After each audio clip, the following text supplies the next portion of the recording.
Hi guys, welcome to my channel. If you're new here, my name is Aitza. I talk about books, fashion, being black in Spain, personal finance, and a plethora of other things. If you're not new here, I'm so glad you came back to listen to me ramble. Yeah, today I have a book review. It is by Moni Boyce. The book is called Love Delayed in Dublin. Full disclosure, this book was given to me by the author. This author is also one of my fandom buddies, so I've known her for about 8 years now, since 2012. That sounds right. Yeah, so quite a while. So just so you know, so there's no like, oh, she's doing this for a friend. Yeah. Yeah, full disclosure. So let's get started and jump into things, okay? Okay, so this book, I will call this like a Hallmark love story, Netflix love story kind of book. It's like a whirlwind romance. Like, really, they do need to pick this up and make this into a movie, because that's basically what this is. It's like the plot line to one of those movies. But our characters are Jordan and Connor. Jordan is black, Connor is Irish and white. And Jordan is a black American, I should say. But they met 8 years ago, which is ironic because that's how long I've known Moni. But they met 8 years ago when Connor was studying abroad in the US. They hit it off, had a thing at New Year's Eve, and it was gonna be perfect and great, and they were gonna have a life together. And then he just disappeared off the face of the earth. Just like disappeared, didn't reach out to her. She doesn't know what happened to him. Yeah. And Jordan, 8 years later, you know, she's in a relationship. It seems good on paper. Her friends are getting married and engaged, blah, blah, blah. And the thought of her spending her life with this man that she's with kind of like terrifies her, and she breaks things off. And she's like, the last time she felt enthralled or excited or just like and gooey inside about a man in a relationship was with Connor. And so she sets out to find him. And so she researches, finds out where he could possibly be in Ireland, and goes to look for him and to be like, yo, listen, I know you ghosted me and everything, but we had something going on. And I know it's been 8 years, but I kind of want to explore and see what happens. And so she goes to Dublin looking for him, and he is there at his family pub. And he's just blown away to see her. Like, she was the last person he was expecting. And we find out the backstory of why he ghosted her and disappeared. It wasn't really a time where like friending people and staying contacted with them forever was a big thing on social media.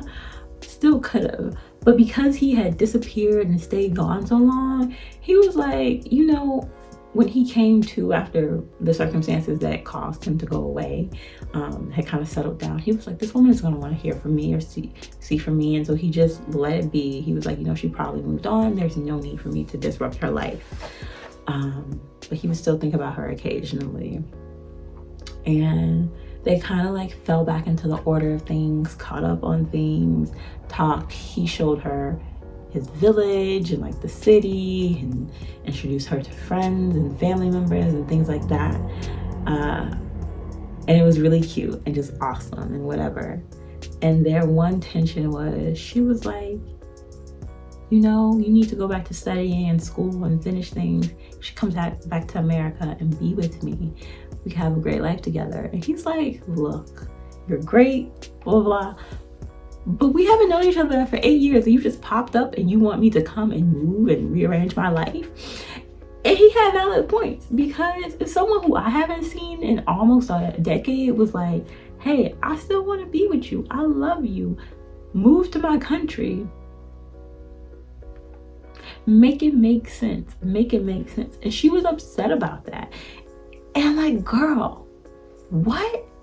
Like, it didn't make sense to me, her being upset. But it very much follows, like, if you're watching a romance, like it follows the entire plot. Like, it's the perfect like Hallmark, Netflix, Lifetime love story movie. Like, yes, like they need to buy the rights to this and put it on there. And I think that's like was my biggest problem with the book, because I don't like illogical conflicts. Like, pick something else to fight about, but I know that this is a part of the formula and part of the trope. But that was my personal biggest gripe, and that's what I have a gripe with about a lot of romance books. A lot of the things that are tropes, like I've done another book review where I'm like, I hate that the woman always leaves and moves to the man's country. Point off for that. These are like the romance tropes. So if you like those things and those things don't bother you, then the book will probably be higher up in the ranking for you. But that's just me and how I feel. I'm just like, there's loads of other stuff in the world to argue about. And Connor, our Irish bae, like, I'm just imagining his accent is like melts me. But he is taking care of a sick relative, and that's another aspect. Like, he's a caretaker, he has these things, and there's like, we learn about some of his family drama and the family dynamics, and I really like delving into that, because I feel like in a lot of books, no, my nail is breaking.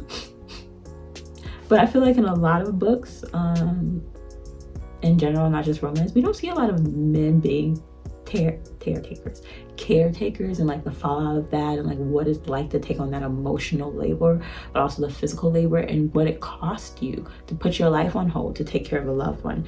And I like how she wrote that and it played out, and see the ramifications of it, because that was something that was very real. Like, this happens to people all the time. I'm pretty sure all of us know someone or who's heard a story like this, like a parent, a grandparent, a sibling, someone got sick or injured or died, and just they were taken from a life of partying and carefree and la la la la, and now it's like, oh shit, I'm an adult. Oh shit, I have all these responsibilities.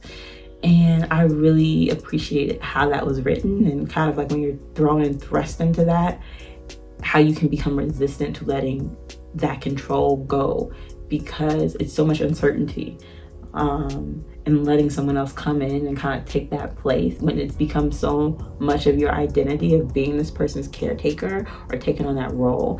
Like, who am I without doing this anymore? And after a decade, you really associate that, especially when it's happening still in your early adulthood. Like, that's like, who are you, and trying to figure out your likes and your interests and just like your personhood. And I really appreciated that. Overall, I gave this book 3.5 stars, I believe. So not bad. You know, nothing in my world gets a 5-star, like nothing, as we know. So 3.5 stars is great in the world of Ayitza. And I do think, like, I can see myself going back and reading parts of the book. I may not read the whole book again, just because there were parts, like I said, like the conflict really bothered me. But I do think that it's a nice, light, quick read. I read it in the afternoon in like 3 hours, and it just brought me such a joy. And as I say, the world is trash. So let's read romance.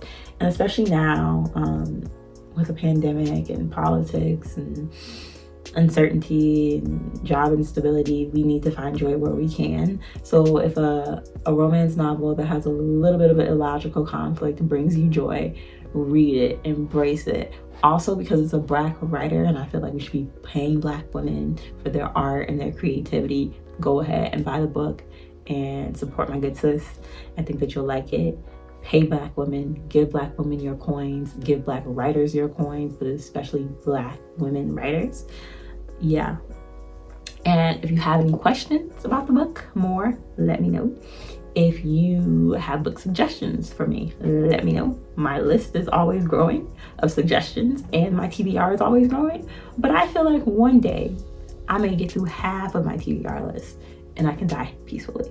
But also, if you like this video, give it a thumbs up, rate, comment, subscribe, turn on bell notifications. Follow me on all the socials that I'm going to list below. And I will see you guys next time. Bye.